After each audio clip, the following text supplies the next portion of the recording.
If the complaint is defective in form, we will say so. If it lacks ultimate facts, we will say so. If it fails the standard required by the Constitution, we will say so. But if it meets the threshold, if it alleges ultimate facts supported by sworn statements and documentary annexes, sufficient to warrant investigation, then we must allow the process to proceed. For the power of impeachment, Madam Chair, my dear colleagues, is not a weapon. It is a safeguard. It is not vengeance. It is accountability. It is not politics. It is constitutional order at work. History will not ask whether this was politically comfortable. History will ask whether we were faithful to our oath. We swore to preserve and defend the Constitution, not selectively, Madam Chair, not conditionally, not when it is convenient.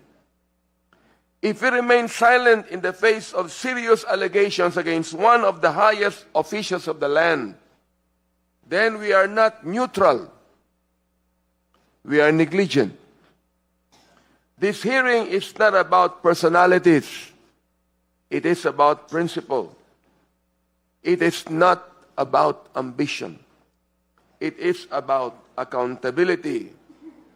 It is not about 2028. It is about 1987, the Constitution that binds us all. Let us therefore proceed with sobriety, as I beg this committee right now, Madam Chair. Let us proceed with fairness.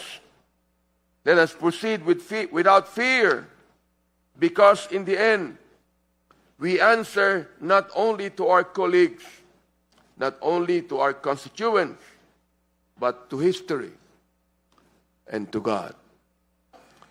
As Scripture reminds us in Micah 6:8, and I quote, "He hath showed thee, O man, what is good, and what doth the Lord require of thee, but to do justly, and to love mercy, and to walk humbly with thy God."